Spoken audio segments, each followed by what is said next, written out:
हिंदी साहित्य के इतिहास के बारे में जानकारी देंगे, क्योंकि किसी भी एग्ज़ाम में जो है हिंदी साहित्य के इतिहास के बारे में जो है जानना आवश्यक है आपको, क्योंकि तभी आप उस एग्ज़ाम को या उस एग्ज़ाम में आए हुए क्वेश्चंस को कर सकते हो। तो सबसे पहले हम आपको बताते हैं कि हिंदी साहित्य का जो हज़ारों वर्षों का इतिहास है, जब तक उसे एक निश्चित कालखंड में विभाजित न कर दिया जाए तब तक उसका मूल्यांकन नहीं किया जा सकता, तब तक उसके बारे में बताया नहीं जा सकता है। और इस विभाजन के बारे में हमें याद आता है कि सर्वप्रथम जो है, आपके स्क्रीन पर भी दिखाई दे रहा होगा, सर्वप्रथम जो है आचार्य रामचंद्र शुक्ल जी ने कहा था कि हिंदी साहित्य की विवेचना करने के बारे में उसके कालखंडों के बारे में जानना सबसे ज़्यादा आवश्यक होता है। तो लगभग हमारे जो है 1000 वर्षों के इतिहास में, हिंदी साहित्य का जो 1000 साल का इतिहास है, उसमें जो है हिंदी साहित्य को 4 भागों में विभाजित कर दिया गया। ये 4 भाग आप सबको मालूम होंगे, सारे बच्चों को मालूम होंगे। पहला आदिकाल है, जिसको जो है हम लोग वीर गाथा काल भी कहते हैं, जो 1050 ईस्वी से 1375 ईस्वी तक चला है। अब आप समझोगे कि आदिकाल, आदि का मतलब ही होता है पुराना, काल मतलब समय, अर्थात जो सबको सबसे पुराना समय था आपके लिए, हिंदी साहित्य का सबसे पुराना समय, उसको हम लोग आदिकाल कहते थे। अब उसको जो है वीर गाथा काल भी कहा जाता है। तो वीर गाथा काल, जहाँ पर वीरता की कहानियाँ सुनाई जाती हों, वहाँ पर उसे वीर गाथा काल कहते हैं। अब आपका दूसरा आया कि पूर्व मध्य काल,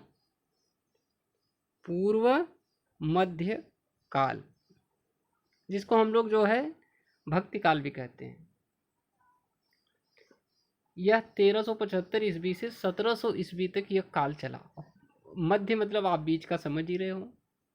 और इसको भक्ति काल कहा जाता है। भक्ति काल में जैसे कि धार्मिक चेतना को लेकर लिखी गई रचनाएं ज़्यादा जो है आई प्रकाश में, तो उसका नाम जो है भक्ति काल पड़ गया।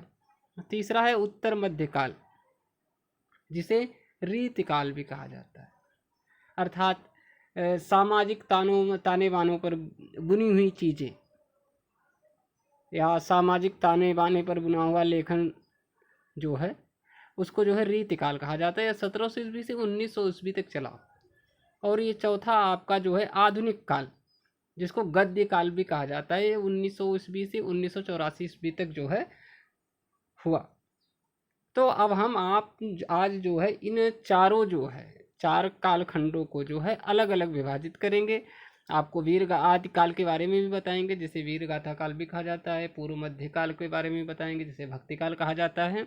उत्तर मध्य, जिसे रीत काल भी कहा जाता है। और आधुनिक काल, जिसे गद्य काल भी कहा जाता है। सबसे पहले हम लोग आएंगे जो है आदिकाल, यानी कि वीर गाथा काल पर। हमें याद आता है कि आदिकाल में जो है, जो वीर काव्य, वीर रस के कवियों में जिनका सबसे बड़ा नाम था, जैसा कि खुमान रासो एक जगनिक थे, एक विजयपाल रासो थे। ये सब जो है आदिकाल के बड़े कवियों में या बड़े लेखकों में इनका नाम जो है शुमार होता था, क्योंकि यहाँ पर जो है इस काल में धार्मिक साहित्य, लौकिक साहित्य की बहुत सारी ऐसी रचनाएं हैं जो प्रकाशित हुई। और इनका सबसे केंद्र क्या था? आदिकाल के जो है कवियों का केंद्र क्या था? राजस्थान था। क्योंकि आप देखते होंगे कि जो बड़ी लड़ाइयाँ लड़ी गई वह राजस्थान में, और राजस्थान को वीरों की भूमि भी कहा जाता है। तो इसलिए जो है उसका केंद्र था, आदिकाल का केंद्र था राजस्थान, जहाँ इसका विकास हुआ। इसकी 2 धाराएं, काव्य की दोनों धाराओं का विकास हुआ। एक लौकिक साहित्य हुआ और एक वीर साहित्य, जिसमें वीर रस की अनेकों जो है कविताएं, लेखन निकल कर सामने आया। अनेक, जिसमें से एक नाथ साहित्य हो गया, जैन साहित्य हो गया, ये ढेर सारी चीज़ें जो है आदिकाल में निकल के सामने आई। अब हम लोग आते हैं दूसरा, यानी कि पूर्व मध्य काल, जिसे जो है भक्ति काल भी कहा जाता है। अब भक्ति काल में भगवान के बारे, भक्ति काल का मतलब ही होता है कि धार्मिक, भगवान ईश्वर से जो है रिलेटेड चीज़ें। तो भक्ति काल में भगवान के निर्गुण और सगुण भक्ति पर बल दिया गया था। इसके बारे में भी आचार्य रामचंद्र शुक्ल जी ने कहा था कि भक्ति काल को जो है 2 भागों में बांटा गया। अब एक काल हो गया निर्गुण भक्ति शाखा का, दूसरा सगुण भक्ति शाखा का। अब इसमें भी 2-2 जो है भागों में इसको, क्योंकि भक्ति काल के अनेक अनुयायी थे, इसके लेखक अनेक थे, राइटर अलग अलग थे, तो भक्ति काल को भी जो है 2 भागों में बांटा गया, एक निर्गुण भक्ति शाखा, एक सगुण भक्ति शाखा। और निर्गुण भक्ति शाखा को भी 2 भागों में विभाजित किया गया, पहला ज्ञान मार्गी, दूसरा प्रेम मार्गी। और सगुण भक्ति शाखा को भी 2 भागों में ही विभाजित किया गया, पहला राम भक्ति शाखा, दूसरा कृष्ण भक्ति शाखा। तो आज के इस चैप्टर में हम जो है भक्ति काल तक आपको बताएंगे।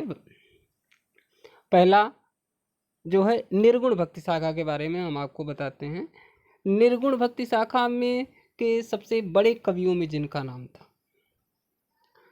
पहले कबीरदास जी, जिनकी किताब बीजक जो है बहुत प्रसिद्ध हुई, संत रैदास थे, गुरु नानक देव थे, और मलूक दास थे, नामदेव थे, तुकाराम जी थे, एकनाथ जी थे, ऐसे अनेकों जो है निर्गुण भक्ति शाखा के कवि थे, जिनमें ये ज्ञान मार्गी का भी आप एक अर्थ समझ लो कि जो ज्ञान की बातें बताएं, जो ज्ञान से आध्यात्म की ओर आपको लेके जाएं, वहां पर जो है ज्ञान मार्गी। ज्ञान का अर्थ होता है शिक्षा, मार्ग मतलब होता है रास्ता। जो शिक्षा के रास्ते पर, ज्ञान के रास्ते पर आपको ले चले, वह होता है ज्ञान मार्गी। अब हम आपको बताते हैं प्रेम मार्गी।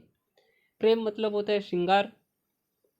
अब श्रृंगार के लेखन में कौन कौन से कवि थे, तो उसमें सबसे पहले उस समय भक्ति काल के शुरुआती समयों में सबसे पहले हमें याद आते हैं मलिक मोहम्मद जायसी, जिन्होंने पद्मावत, अखरावट जैसी चीज़ों को लिखा था, आखिरी कलम लिखा था।